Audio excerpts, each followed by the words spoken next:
My name is Carissa, 32 years old, and I never thought I would be the one to bring down the company I loved. For 5 years, I dedicated myself to Pinnacle Solutions, counting on the promised annual bonus to help pay for my mother's cancer treatments. Then Melanie, our boss's mistress turned CFO, made the announcement that changed everything. Our bonuses were frozen. What she never expected was that I had access to the real numbers. Sometimes justice requires difficult choices, and I made mine. Before I continue with this story, let me know where you're watching from in the comments below. If you're enjoying these real-life stories, hit that like and subscribe button. Trust me, what happens next will make your jaw drop just like that auditor's did. Pinnacle Solutions was a mid-sized financial consulting firm located in downtown Chicago, occupying the 28th floor of a sleek glass skyscraper with views of Lake Michigan. We had approximately 100 employees, a solid reputation in the industry, and a growing client list that included several Fortune 500 companies. As a senior financial analyst, I was responsible for evaluating client portfolios, identifying investment opportunities, and ensuring compliance with regulatory standards. My performance reviews had been stellar since day one, with quarterly achievement awards lining my cubicle wall. My role gave me access to sensitive financial information, though not full visibility into executive decisions. Still, I knew enough about our cash flow to understand that Pinnacle was profitable despite the increasing competition from larger firms trying to poach our clients. We had a unique approach to financial consulting that focused on personalized service and innovative strategies, which kept most of our clients loyal, even when bigger firms offered lower rates. The key players at Pinnacle defined the company culture in different ways. Robert Davidson founded the firm 15 years ago after a successful career on Wall Street. In his mid-50s, Robert was once a hands-on leader who knew everyone by name and took genuine interest in our professional development. He was tall with salt and pepper hair and a booming laugh that used to echo through the office during celebrations. But over the past 2 years, his presence had diminished as his passion for golfing seemed to overtake his commitment to the business. Trevor Wilson, my direct supervisor, was a brilliant financial strategist in his early 40s, with a calm demeanor and a gift for explaining complex concepts. With his neat appearance and wire-rimmed glasses, he embodied the steady, reliable image that our clients trusted. He recognized my contributions and had been mentoring me for a potential management role. Ashley Morgan worked as our marketing director and became my closest friend at Pinnacle. With her creative approach and genuine warmth, she was the perfect balance to my analytical nature. We often spent lunch breaks strategizing ways to improve company processes or simply venting about workplace frustrations. Daniel Cooper, our client relationship manager, had been with the company almost since its founding. His silver hair and impeccable suits gave him an air of authority that clients respected, and his institutional knowledge was invaluable. He had a photographic memory for client preferences and could recall specific details from meetings years ago. Then there was Melanie Brooks. She started as a receptionist just 18 months ago, a 26-year-old with a business administration degree from a community college and no financial industry experience. With her perfectly styled blonde-hair designer clothes and a confidence that bordered on arrogance, Melanie quickly caught Robert's attention. Their relationship was the subject of whispered conversations in break rooms and knowing glances during meetings. Within 3 months, she was promoted to his administrative assistant. 6 months after that, she became our chief financial officer, replacing Stephen Mills, a certified public accountant with 20 years of experience, who was abruptly let go for strategic differences. Before Melanie's ascension, Pinnacle had a culture that felt almost like family. We celebrated birthdays with cake in the conference room, supported each other through personal difficulties, and recognized achievements based on merit rather than politics. The annual bonus structure was transparent and fair, typically ranging from 8 to 15% of our salaries, depending on both individual performance and company profitability. These bonuses weren't just extra cash for vacations or luxury purchases. For many of us, they were built into our financial planning. For me, they were essential. My mother had been diagnosed with an aggressive form of lymphoma 2 years ago. Her insurance covered most treatments, but the specialized medication that was keeping her alive cost $30,000 annually out of pocket. My regular salary covered our living expenses and some of her medical bills, but the bonus was what made the difference between basic treatment and the comprehensive care that was giving her a fighting chance. "Your mother is going to beat this," Trevor assured me one afternoon after noticing my distraction during a meeting. And Pinnacle is going to make sure you have the resources to help her do it. I believed him then. I had no reason not to. The first signs of trouble appeared about 3 months after Melanie took over as CFO. Our weekly financial strategy meetings, once focused on growth opportunities and client development, began to shift toward cost-cutting measures and operational efficiencies. Several experienced team members found their strategic recommendations repeatedly dismissed. "We need to be more aggressive with our cash reserves," Melanie announced during one particularly tense meeting. "Too much capital is sitting idle when it could be leveraged for executive initiatives." Trevor raised his hand. "Our cash reserve policy has served us well during market fluctuations. Clients appreciate our stability." Melanie's smile didn't reach her eyes. "Thank you for your input, Trevor. The executive team has already approved the new allocation strategy." The rumors about Robert and Melanie had evolved from speculation to accepted fact after they were spotted at a romantic dinner in an expensive restaurant outside the city.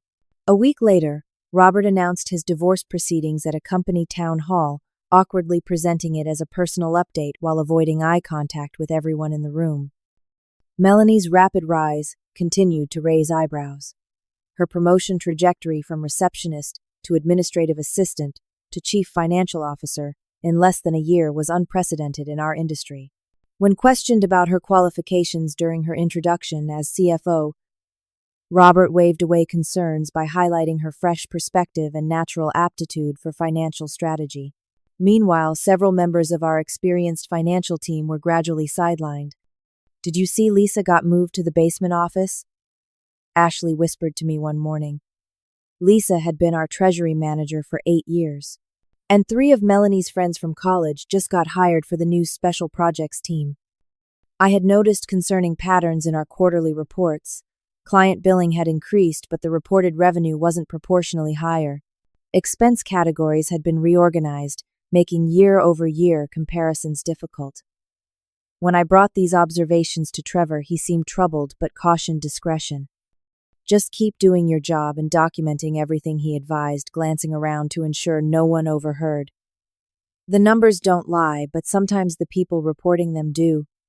Tension permeated every corner of the office. Long-time employees started updating their resumes. Lunch conversations became hushed whenever certain executives walked by. The previously collaborative atmosphere gave way to a culture of self-preservation.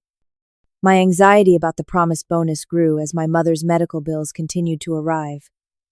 Her oncologist had recommended a new treatment protocol that showed promising results, but would increase our out-of-pocket expenses. During our weekly Sunday calls, I could hear the fatigue in her voice, though she tried to hide it with cheerful updates about her garden and book club. "Everything will be fine at work, Mom," I assured her, fighting back tears after a particularly difficult week. "The company is doing well, and my bonus should cover the new treatment." Trevor had been equally reassuring when I discreetly asked about the bonus projections during our monthly one-on-one meeting. "The financial targets for bonus qualification have already been met," he confirmed, showing me the department performance metrics.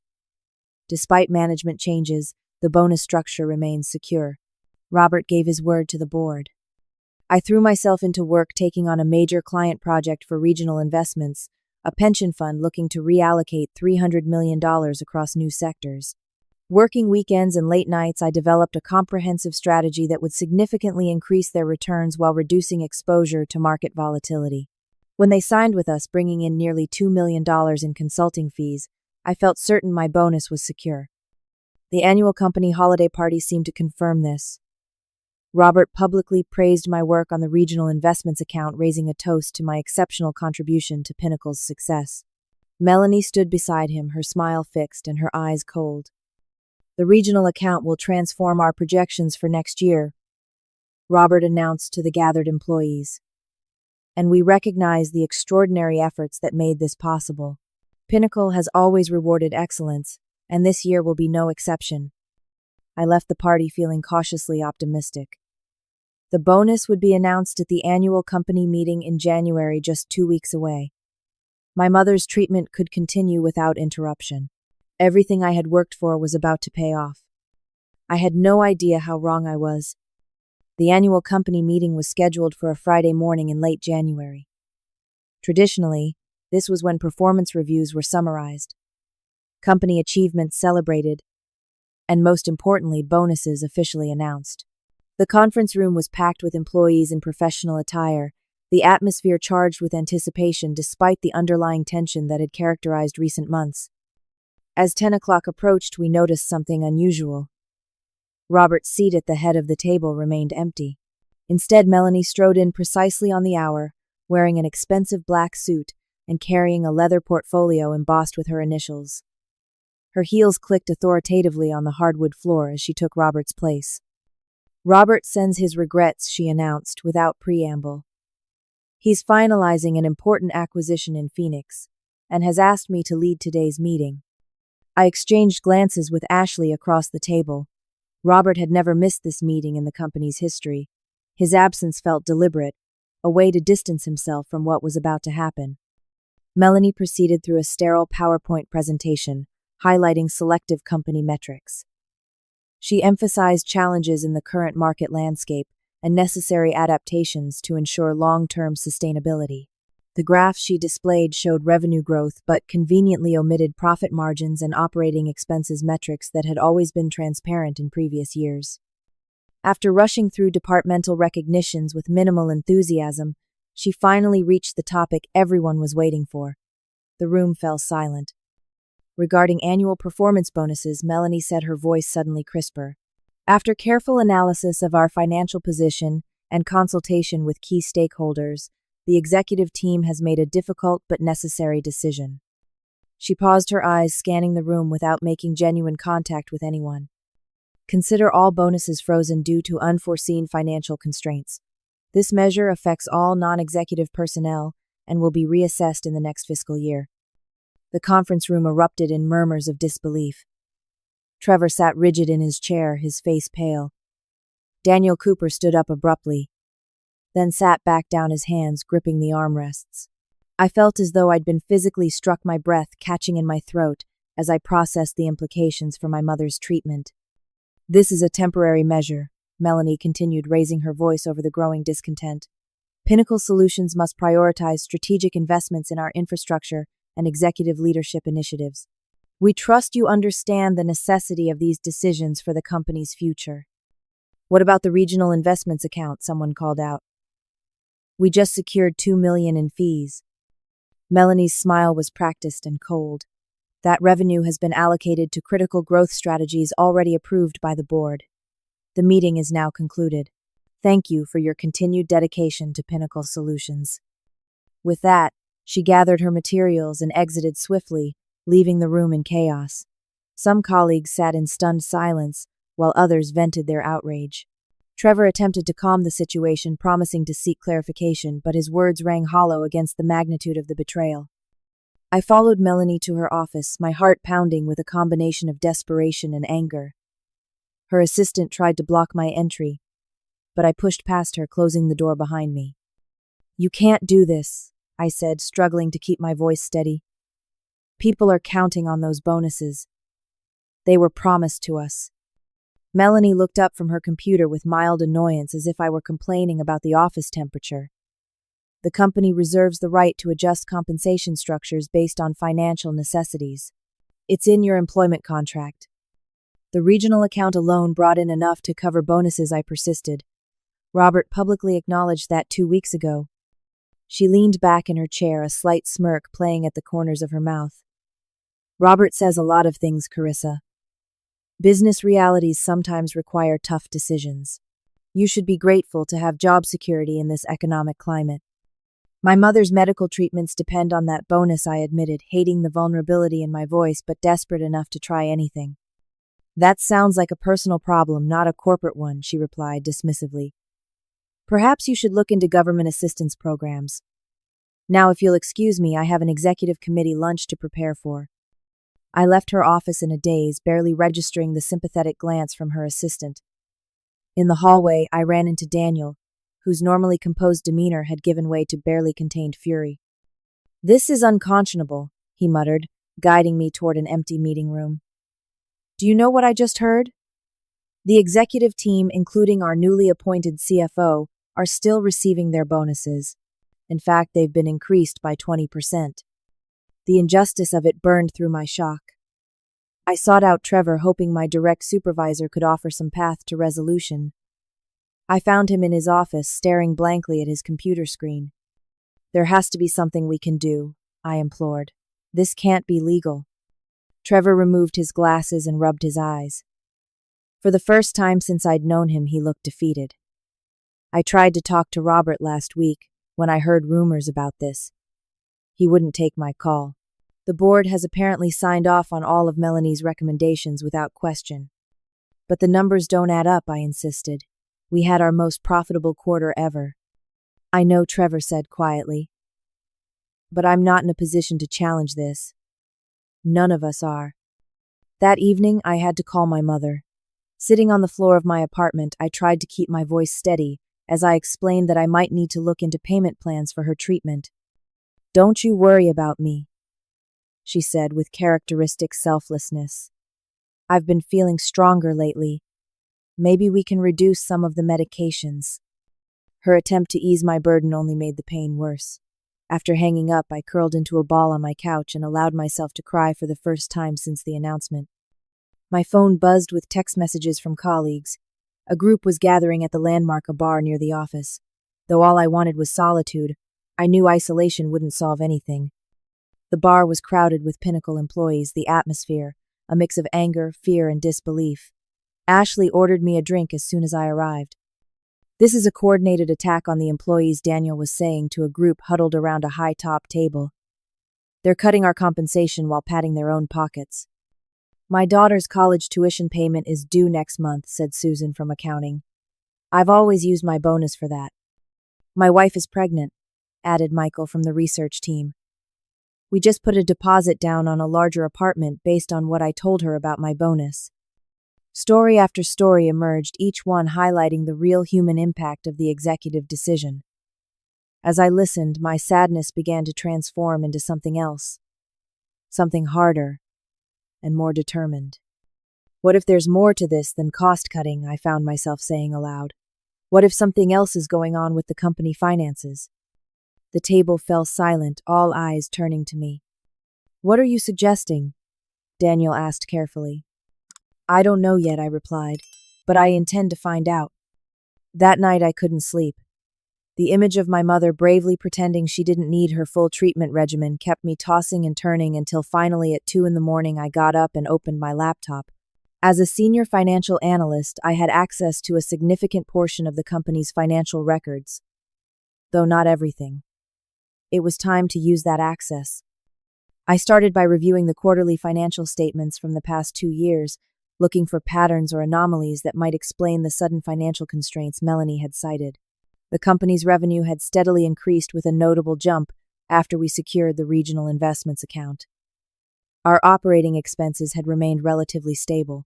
On paper, Pinnacle Solutions appeared healthier than ever. Yet something wasn't adding up. I created a spreadsheet tracking cash flow versus reported earnings, noting discrepancies that had begun approximately 9 months ago, around the time Melanie became CFO. Small at first, these discrepancies had grown increasingly significant in recent months. Most concerning were several large transfers to a vendor I didn't recognize, Meridian Consulting Group.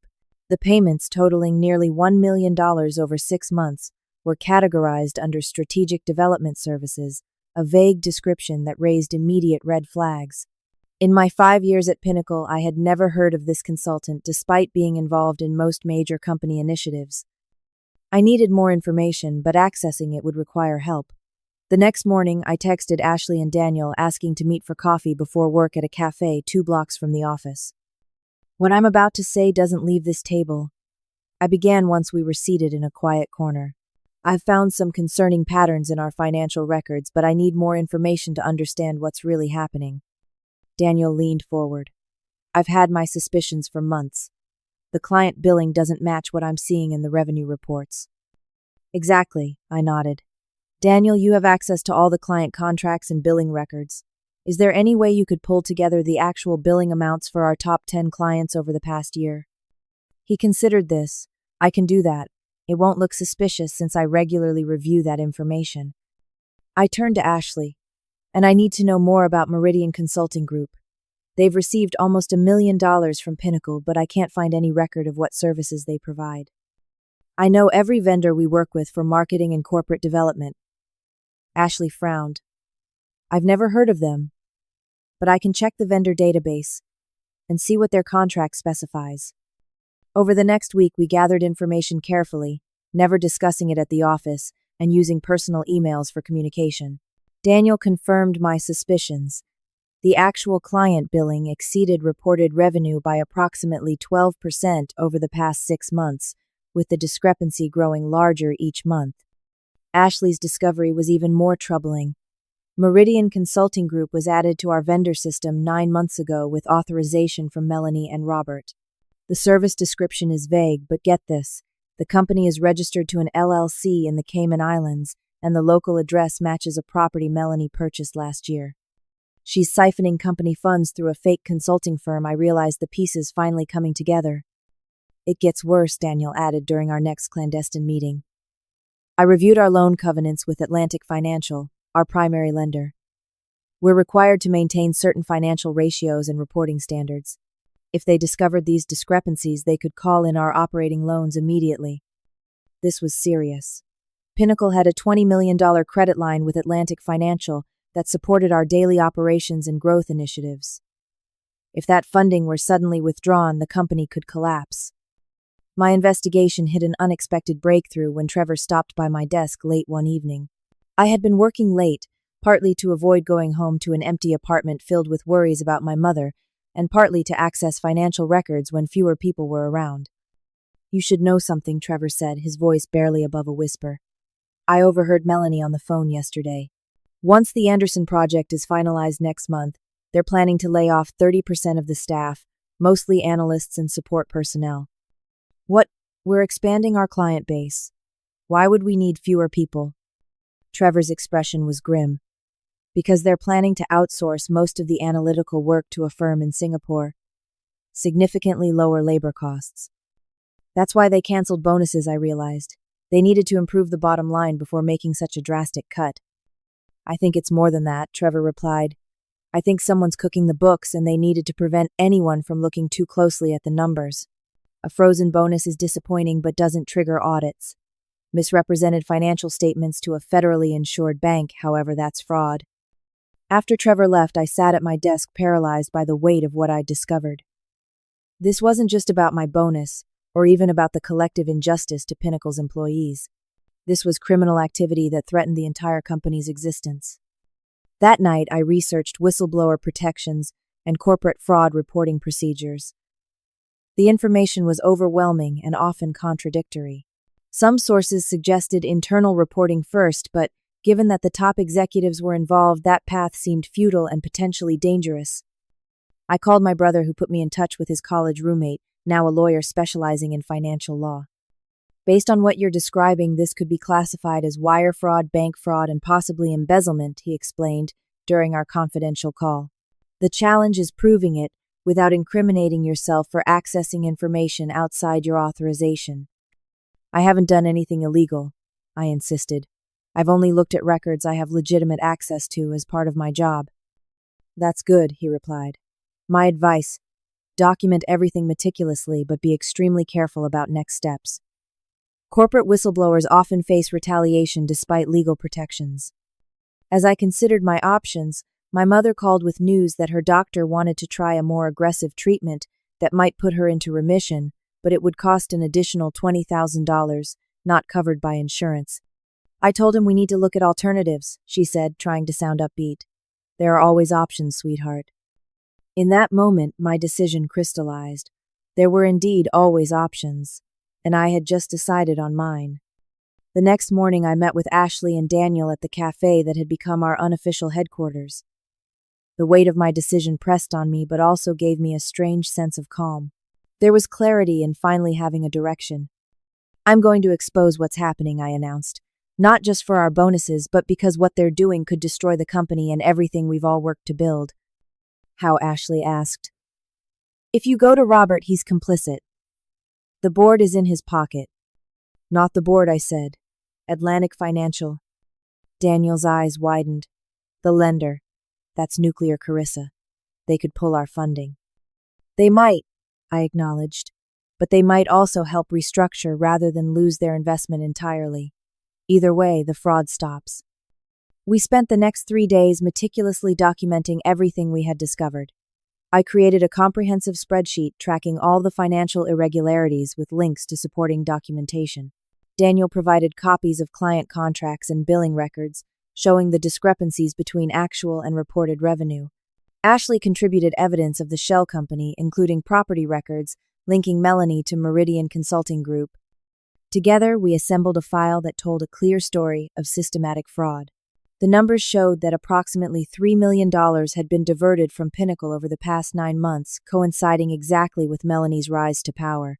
The bonus freeze had been implemented not because of financial necessity, but to funnel more money into the scheme while preventing employees from looking too closely at the company's finances. "What now?" Ashley asked when we had finished compiling the evidence. "Now we make sure this information gets to people who can act on it," I replied. I created an anonymous email account at a public library computer and composed a message to Atlantic Financial's compliance department. "Attention compliance officer, possible. Fraudulent activity at Pinnacle Solutions. I have reason to believe that Pinnacle Solutions, a current borrower with your institution, is engaged in accounting fraud that materially misrepresents its financial position and violates loan covenants. Evidence suggests approximately $3 million has been diverted from the company through fraudulent vendor payments and revenue misreporting over the past 9 months. Attached, please find documentation supporting these claims. I strongly recommend a thorough audit of Pinnacle's financial statements and compliance with loan terms. This information is provided by a concerned party acting in good faith." I attached a selection of the most compelling evidence enough to trigger an investigation without revealing everything we had gathered. After triple-checking the message, I clicked send. Walking home that evening, I was overwhelmed by conflicting emotions. Relief at having taken action warred with anxiety about potential consequences. What if Atlantic Financial ignored the warning?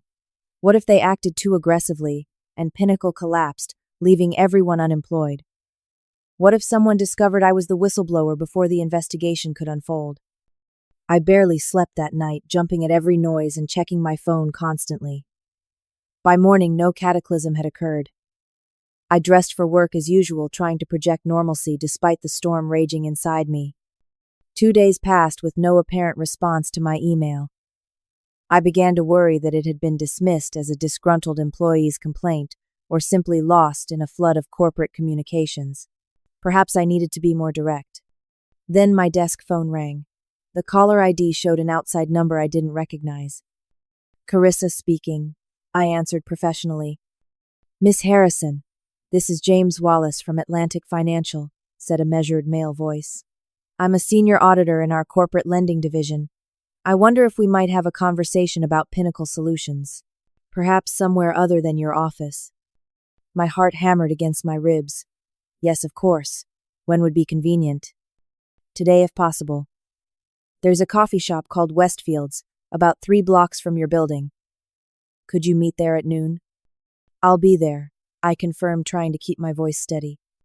James Wallace was a serious-looking man in his 40s, with a precise manner of speaking and alert eyes that seemed to catalog every detail of our interaction. After introducing himself and ordering coffee, he got straight to the point. "We received some concerning information about Pinnacle's financial reporting," he stated. "Given our significant exposure as their primary lender, we take such matters very seriously. I understand you're a senior financial analyst there." I chose my words carefully. "I am. I've been with the company for 5 years. Have you observed any irregularities in their financial reporting or cash management practices?" This was the moment of truth. I could still back away, claim ignorance, protect myself. But then I thought of my colleagues gathering at the bar, their lives upended by corporate greed. I thought of my mother bravely facing her illness while trying to spare me from worry. "Yes," I said firmly. "I've documented several concerning patterns that I believe warrant investigation." I provided him with a carefully curated overview of what I had discovered, enough to justify a full audit without revealing that I was the anonymous whistleblower. James took notes and asked precise technical questions that confirmed his expertise. This is very serious, he concluded. If even half of what you've described is accurate, Pinnacle is in violation of multiple provisions in our loan agreement. What happens now? I asked.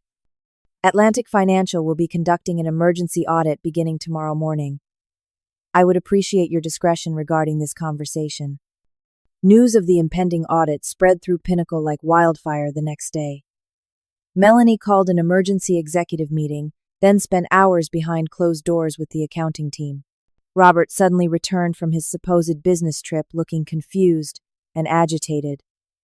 The atmosphere was thick with tension as employees speculated about what had triggered the lender's sudden scrutiny. I maintained a calm facade, focusing on my regular work while observing the chaos unfolding around me. Ashley stopped by my desk ostensibly to discuss a marketing report. It's happening, she whispered. Melanie's in full panic mode. She's ordering the accounting team to reconstruct reports. Daniel reported similar observations. Robert looks completely blindsided. I don't think he understood the extent of what was happening. Trevor caught my eye across the office and gave a slight nod as if to say he knew I was somehow involved and approved. That evening, as I was preparing to leave, Melanie appeared at my cubicle. Her perfectly maintained appearance showed signs of strain, with a few strands of hair escaping her usually impeccable bun. I need the regional investments portfolio analysis updated for tomorrow's audit, she demanded without preamble. Make sure the projected returns align with our revised forecasts. She placed a folder on my desk. Inside was a document showing projected returns nearly double what my actual analysis had calculated. These numbers aren't accurate, I stated, meeting her gaze directly. Regional's expected returns are substantial, but nowhere near these projections. Her eyes narrowed. Just make it work, Carissa. This isn't a request. After she left, I immediately made copies of the falsified projections, adding them to my growing file of evidence. Then, I prepared the accurate analysis, as I would have under normal circumstances, knowing it would directly contradict Melanie's fabricated numbers. As I worked late into the night, a strange calm settled over me. Tomorrow would bring the confrontation that would change everything. I had set forces in motion that couldn't be stopped now. Whatever happened next, the truth would finally emerge. The morning of the audit dawned bright and cold, a perfect Chicago winter day with sunlight glinting off the snow-covered buildings. I arrived at the office early, wanting to be present when the Atlantic Financial team arrived. The elevator ride to the 28th floor felt interminable, my stomach knotting with each passing floor. When I stepped into the reception area, the atmosphere was already charged with tension. Administrative staff hurried between departments, carrying files and whispering urgently.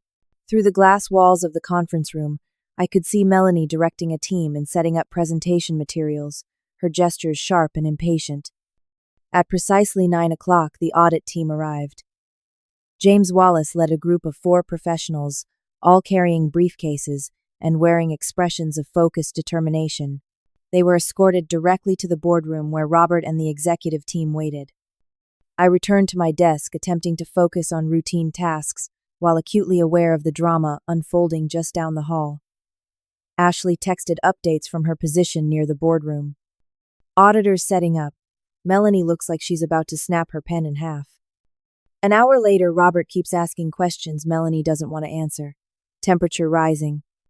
By 11:30, the situation had escalated.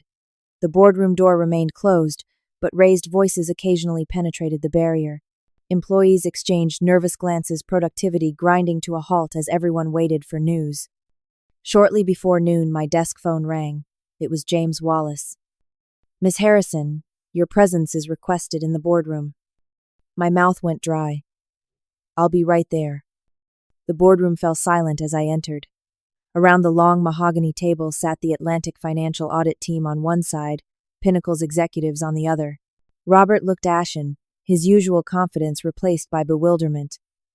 Melanie's face was flushed with anger, her eyes locking onto me with undisguised hostility. James Wallace gestured to an empty chair. Please join us, Miss Harrison. We have some questions about the financial analyses you've prepared. I sat down, placing the folder containing my accurate regional investments analysis on the table. We've been reviewing Schedule B of the loan covenant compliance reports. James continued, his tone professionally neutral. There appear to be significant discrepancies between reported revenue and actual cash positions. He opened a file to reveal a spreadsheet highlighting the exact irregularities I had documented in my anonymous report. These discrepancies coincide with large payments to a vendor called Meridian Consulting Group, he continued. Our team has been unable to verify the services this company provides. Melanie interjected sharply. As I've explained, Meridian provides strategic development consulting that's proprietary in nature. The details are confidential. Regardless, James replied, the loan agreement requires transparency in all material financial transactions. These payments have substantially altered Pinnacle's debt-to-income ratio, potentially triggering default provisions. Robert looked bewildered. Default? That's impossible. We're more profitable than ever. James turned to me. Ms. Harrison, as the analyst responsible for the regional investments account, can you verify the revenue projections provided by Ms. Brooks? All eyes turned to me. This was the moment of truth. The projections Ms. Brooks provided are not accurate, I stated clearly. They're approximately 85% higher than the actual analysis indicates. Melanie slammed her hand on the table. This is ridiculous. She's trying to sabotage the company because she's upset about the bonus freeze. That's not true, I replied, evenly sliding my folder toward James. These are the actual projections based on Regional's portfolio and our standard analysis methodology. They show healthy returns, but nowhere near what's been reported to Atlantic Financial. James and his team reviewed the documents while an uncomfortable silence filled the room. Finally, he looked up at Robert. Mr. Davidson, based on our preliminary findings, I'm afraid Atlantic Financial has no choice but to temporarily freeze Pinnacle's credit lines pending a full forensic audit. The announcement fell like a bomb. Robert's face crumpled. That will cripple our operations. We have payroll due next week. This is all her fault, Melanie hissed, pointing at me. She's manipulated the numbers to make me look bad. That's a serious accusation, James responded. Do you have evidence of tampering? Before Melanie could respond, the boardroom door opened. Trevor entered, followed by Daniel and 3 members of the accounting team. Excuse the interruption, Trevor said formally. But I believe we have information relevant to this discussion. This is an executive meeting, Melanie snapped. You weren't invited. Actually, James interjected, as lead auditor, I welcome any information that helps clarify Pinnacle's financial position. Trevor placed a thick folder on the table. These are the original financial analyses prepared by our team over the past 9 months, along with the altered versions that were ultimately submitted to management and presumably to Atlantic Financial. Daniel stepped forward. And these are the actual client billing records compared with the reported revenue. The discrepancies began 9 months ago and have grown systematically larger. One of the accountants, Susan Miller, added her own file. These are the wire transfer authorizations for payments to Meridian Consulting Group, all approved by Ms. Six. Brooks, along with evidence that Meridian's registered address matches a property she purchased last year. The room erupted in chaos. Melanie jumped to her feet, shouting accusations of conspiracy. Robert demanded explanations. The audit team huddled together rapidly, reviewing the new information. This is a coordinated attack, Melanie screamed. They're colluding to undermine the executive team because they're bitter about performance-based compensation adjustments. Is that what you call canceling promised bonuses while diverting funds to your shell company?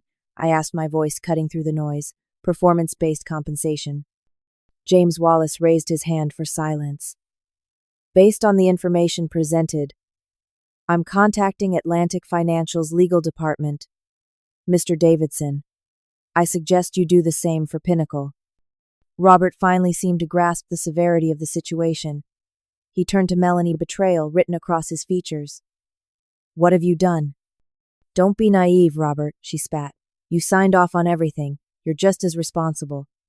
I signed what you told me were standard operating reports, he replied, his voice hollow. I trusted you. A costly mistake, James observed grimly.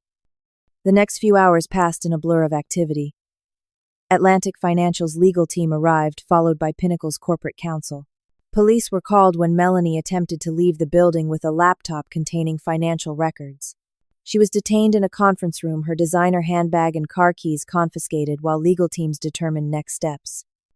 Employees gathered in small groups throughout the office, sharing information and speculation.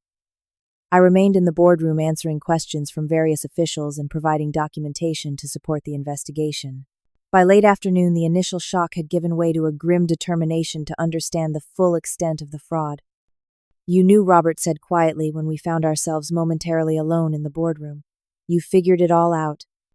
"Not just me," I corrected him. "Several of us noticed the discrepancies. We did what we had to do to protect the company and our colleagues." He nodded slowly.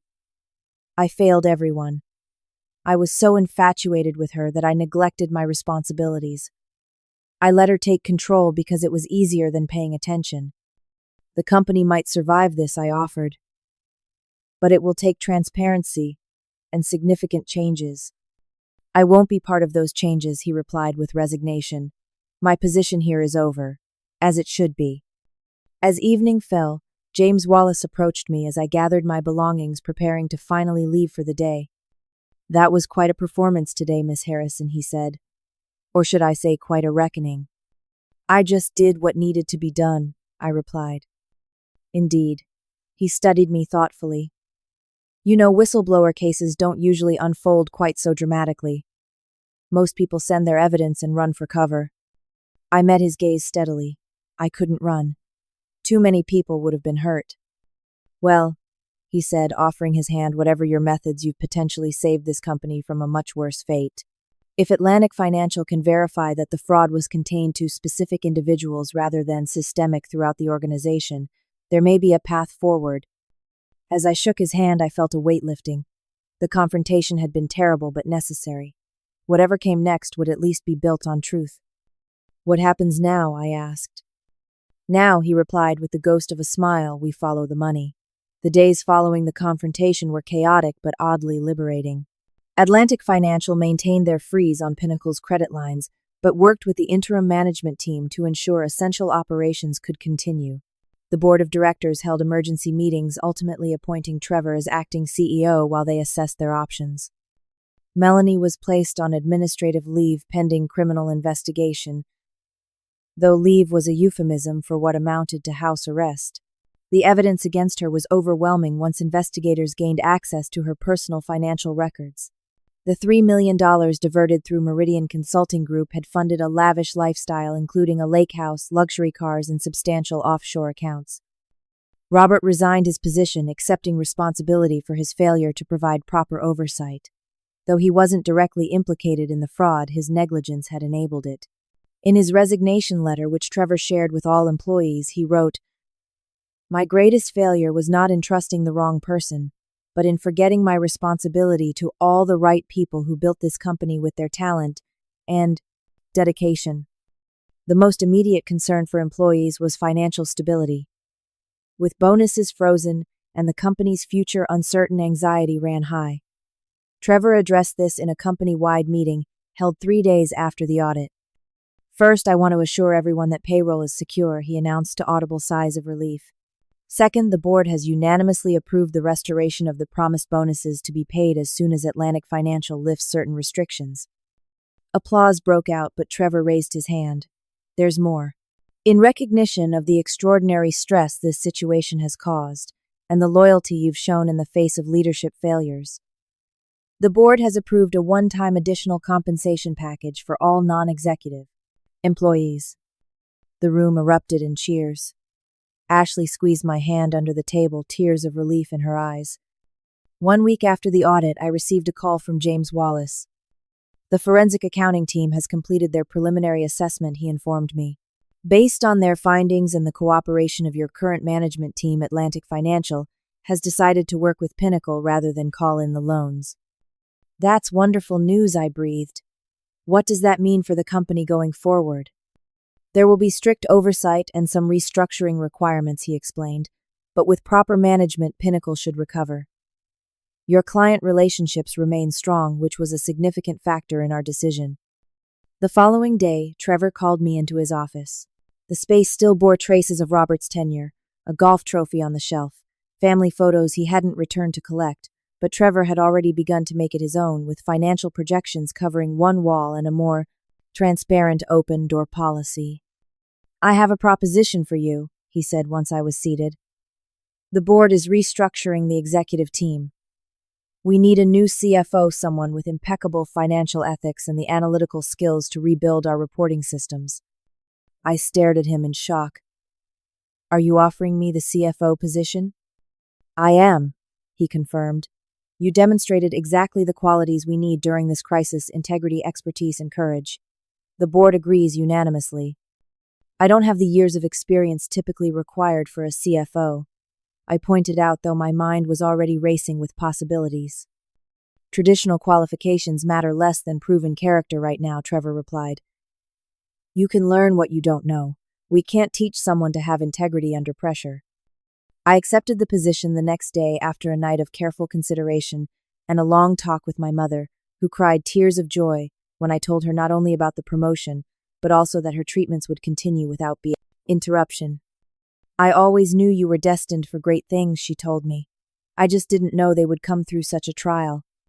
My first official act as CFO was to implement a complete overhaul of Pinnacle's financial reporting systems with triple validation protocols and transparent documentation accessible to appropriate team members. My second was to personally sign the bonus checks for every employee, including an additional 10% above what had originally been promised. The restoration and enhancement of bonuses had an immediate effect on company morale. Employees who had been updating their resumes recommitted to Pinnacle's future. Several who had already accepted positions elsewhere decided to stay, inspired by the new leadership's commitment to transparency and fairness. Rebuilding trust with clients proved challenging but not impossible. Daniel led this effort, personally visiting our major clients to explain the situation and the steps we had taken to prevent any recurrence. Most appreciated our honesty and the proactive approach to addressing the fraud. Companies face crises, Daniel explained in our strategy meeting. Clients understand that. What matters is how we respond. Our transparency is actually strengthening some relationships. Within 3 months, Pinnacle had stabilized. Atlantic Financial gradually lifted their restrictions as we demonstrated consistent compliance with loan covenants and improved financial governance. The board appointed Trevor as permanent CEO, and he assembled a leadership team committed to ethical management and employee well-being. For me, the journey from senior analyst to CFO brought both challenges and unexpected rewards. The learning curve was steep, but my analytical background provided a solid foundation. More importantly, my experience as a whistleblower had taught me the courage to stand firm on matters of principle. The numbers always tell a story, I explained to my new finance team during our first department meeting. Our job is to ensure it's an honest one. 6 months after the confrontation in the boardroom, my mother's oncologist called with news that her latest scans showed no evidence of disease. The aggressive treatment we had feared we couldn't afford had worked. I took my first day off since becoming CFO to drive her to a celebration lunch. I've been thinking about what happened at your company, she said as we enjoyed dessert. You know, most people would have either accepted the injustice or simply found another job. I couldn't do that, I replied. Too many people would have been hurt. She reached across the table to squeeze my hand. That's what makes you special, Carissa. You saw beyond your own situation to the bigger picture. Her words stayed with me as I returned to Pinnacle the next day. The office had transformed in subtle but significant ways. The atmosphere was collaborative again, with cross-departmental projects flourishing. The executive offices, once isolated behind heavy doors, now featured glass walls and open meeting spaces. Most importantly, employees spoke freely, confident that their voices mattered. At our 1-year anniversary town hall marking the company's recovery, Trevor invited me to address the team. Standing before my colleagues, many of whom had stood with me during the darkest days, I felt a profound sense of gratitude. A year ago, we faced a crisis that threatened everything we had built together, I began. We could have surrendered to fear and self-preservation. Instead, we chose collective action and integrity. That choice not only saved Pinnacle but transformed it into something stronger than before. I looked out at the faces watching me, Ashley, Daniel, Trevor, and dozens of others who had refused to accept injustice. The lesson I take from our experience is this. Financial statements can be manipulated, but true value cannot be. The worth of a company isn't measured solely by its profit margins or market share, but by the integrity of its actions and the well-being of its people. When we commit to those principles, everything else follows. The applause that followed felt like a final healing, the closing of one chapter and the beginning of another. Later that evening, I visited my mother, now recovered enough to tend her beloved garden again. As we sat on her porch watching the sunset, I finally told her the complete story of what had happened. You risked everything, she observed when I finished. Not everything, I corrected her. I risked my job to protect what really mattered, my integrity, the well-being of my colleagues, and your health. In the end, I gained far more than I risked. Looking back, I realized that Melanie's declaration that day, "Consider all bonuses frozen," had inadvertently triggered a chain of events that ultimately froze something far more significant: her own corrupt ambitions and the culture of deception she had created. By choosing to act rather than accept injustice, we had not only recovered what was rightfully ours, but discovered strengths we never knew we possessed. Sometimes in life, the greatest challenges reveal our truest selves. I went from being a financial analyst who studied numbers to someone who understood their deeper meaning, the stories they tell about values, priorities, and character. That understanding has guided me ever since, both professionally and personally. In the balance sheet of life, integrity remains the most valuable asset. Have you ever faced a situation where you had to choose between accepting an injustice or taking a stand against it? What did you decide, and how did it change you? Let me know in the comments below. If this story resonated with you, please hit the like button and subscribe for more real-life experiences. Share this with someone who might need encouragement to stand up for what's right. Thank you for watching, and remember that sometimes the most difficult choices lead to the most meaningful victories.